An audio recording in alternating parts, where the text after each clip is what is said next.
Here's a question for you. Are you one of those kids, or were you one of those kids that struggled to learn a language in school, that kind of sat there and went, oh, this isn't for me, and your brain just switched off? Or are you one of those adults that kind of went or expressed an interest in learning a language and thought, oh, but it's too late for me? You know, maybe when I was a kid, when my brain was a sponge, just absorbing words, and now it's too late. Well, my next guest, thankfully, thinks that's all a load of bunkum, and that, in fact, you can learn a language no matter what age you are. Benny Lewis, you're very welcome. Thanks for having me. Now, I know you're on with Tom in February, and in fact, you motivated him to go away and learn Irish. We won't speculate on how well Tom got on. But anyway, so I suppose the key question is this. Both those examples that I gave, you're in school and you're going, oh, no, I can't. I don't have a musical ear. Or you're an adult and go, if only I was younger, you know, it would be so much easier to learn a language then. Well, that was exactly my situation. You find a lot of successful language learners might not actually be like that, and it kind of propagates the myth even further. Sure. Because you talk to them and they're like, oh, I grew up in a multilingual environment. I dropped down to pass Irish, and I only got a C or a B in it. I did German, and I got a C in that.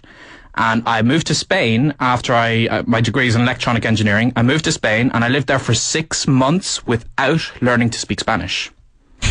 Was that just like stubbornness? It's the expat bubble. And this is something many people who have lived abroad. Hello, can I have a cerveza?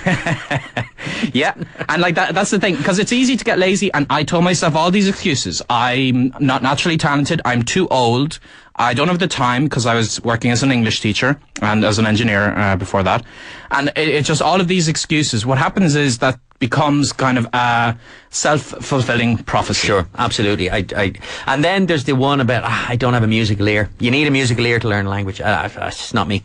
Well, I mean, it's any number of excuses. You can use them, and it will demotivate you. And that's why you're not going to learn the language. Because to learn a language, you need to be motivated. You need to be confident. You need to be sure of yourself, and you need to speak it. So, like the secret that I've learned, that's completely changed for me. Because right now, I would say I could speak 6 languages fluently. Whoa. Fluently, 6. Fluently, as I understand it, is on the European Common Framework System from B2 to C2.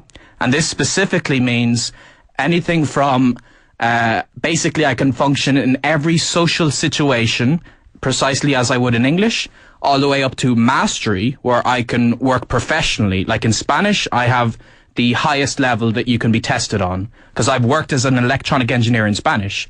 Whereas, you know, with the likes of maybe Brazilian Portuguese, I wouldn't be professional in it, but I can live socially through it. But I suppose for 99% of people who necessarily, you know, might necessarily need a foreign language to work in, what they want, essentially, is just like, look, can I just have, you know, the classic conversations that everybody has in the pub or out socially? Can I get a joke? Can I express myself comfortably? That, I think, would be most people's understanding of fluency. Yeah. And based on that, I would actually be, based on that understanding, I'd be fluent in 10 languages, although I don't like to use that definition. I would have a bit of a higher standard. So, and how many, let's say, when you left school, or how many languages did you have when you were a kid? 1. I only spoke English. That's it. That's all I had. Everything you've learned as a grown-up. From the age of 21, that's when I started learning languages, and I've worked as a professional translator a few years back, and all of this has been in my adult years. And it's not, I mean, people think, you know, is it because I've got some special product I use, some book I use, some course I use? It's all because I speak the language. I do not focus on studying the language. And this is a major issue. And it was an issue for me in school. I was kind of focusing on grammar in classes. And this makes a language a very academic thing. Whereas when you're truly immersed, and you don't have to go abroad for it, when you're truly immersed in a language, you will learn to speak it, because you're kind of thrown in the deep end, and you realize it's okay to make mistakes. Yeah. This was my biggest realization. I make so many mistakes initially in a language, but the focus is on, can I get my point across? Even if my conjugation's wrong, I'm not using the right word and whatever, can I get the point across? And if I can, from then, it's a lot easier to tweak it and improve upon it. Whereas a lot of people might think, I have to know all of the grammar, I need to know 1 million words of vocabulary, before I can even dare open my mouth. And for me, I'll start with a phrase book, learn a few phrases, and use Is them one of the immediately. biggest stumbling blocks then to people really kind of mastering a foreign language is that fear of appearing foolish or making a mistake? Absolutely. And that was a big problem for me in Spanish, because I thought, they're going to get angry at me because I'm butchering their language. That never happens. I have been traveling the world for 10 years. I've been to many, many countries. I've spoken to many people. Nobody gets angry with you for speaking their language. No, it's true. It's absolutely ridiculous. They're appreciative, really, of the effort you're making. It's the exact opposite. Yeah. The frustration that you would feel is so much greater when you're not speaking the language. When you are speaking it, sure, you can't express yourself so deeply at first, but you will get so much encouragement from everybody. So that excuse is totally unfounded. Okay, so your first big tip would be less academic kind of linguaphone, headphones on, learning a language by rote, and more speaking the language. Let's say you don't have the opportunity to go to Spain or to France or to Hong Kong. Let's say in Ireland, where do we go about doing that? Oh, well, I'm actually, on my blog, I'm going to be writing about, I'm going to intentionally go to the wrong country to learn another language. Oh, really? Yep. And what I would use is, for example, couch surfing. I don't know if you... Yeah, I do. A lot of people think of that for when they're traveling abroad to save money. Yeah. I'm the opposite. Explain couch surfing to those who don't know. Those who don't know, it is a free means of accommodation. For usually, if you're backpacking around Europe or something, you can find a couch from somebody who's got a spare couch or a spare bed sometimes. Sure. And you can sleep on it. And, there's a reference system, kind of like eBay or something, so you can see the person is trustworthy.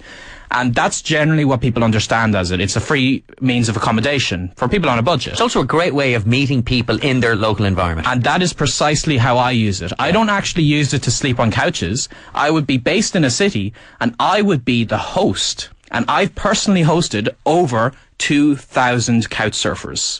Here in Ireland? No. I haven't had any base for the last 10 years. But what I do is I rent a place for 3 months, which would have a fold-out sofa. And I would put my profile on Couchsurfing and say, you're welcome to stay here. But I would get so many requests and you would get a lot of requests in Dublin and Galway and places like that you can decide, maybe I would like to host more Spanish people or French people or whatever. And then when they're there, you'll show them around the city, you're giving them a free roof over their heads, but you'll practice the language with them. And they're very happy to do it. They'll be a free teacher. Yeah. So Couchsurfing is a fantastic means to do that.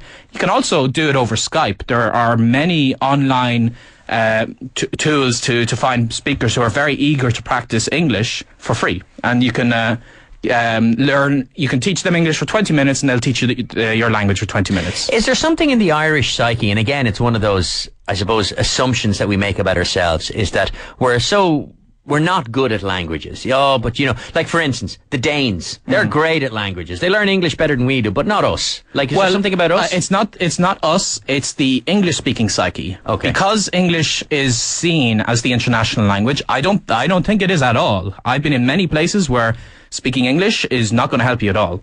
But because it's seen as the international language, there's a lot more of a tendency to be lazy for English speakers.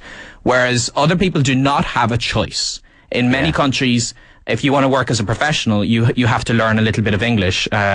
So they just learn it. They just do, And I think because we have the opportunity to be lazy, we're going to take that. Someone wants to know what the easiest language to learn for you, I guess. Esperanto. What?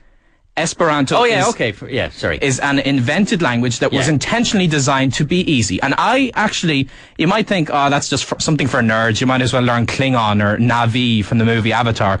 And I actually tell people learning Esperanto is a huge foot in the door, because one of the biggest problems we have when we learn a language is getting used to the complexity of grammar and learning a lot of vocabulary. But I would recommend people learn Esperanto for 2 weeks. Let's say I want to speak Japanese, for example.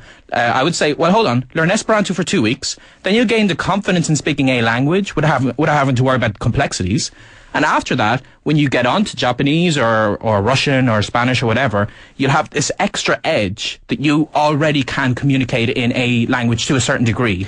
Okay, your website is Fluent in 3 months, and that's the number 3, fluentin3months.com. So I presume it'll be following Benny's That's amazing. It's a remarkable story, and I have to say it's a great story to hear, because it's one of the most frustrating things is to kind of believe that you can't learn something, so that stops you from ever trying. Well, if people have a chance, I would say to look on YouTube and search for Benny TEDx. I've given a TEDx talk. Okay. And that explains my background, that I wasn't good at languages, and my excuses and how I overcame them. So people start there and then go to my blog, Fluent in 3 months. Okay. They get all my information. Benny Lewis, thank you very much.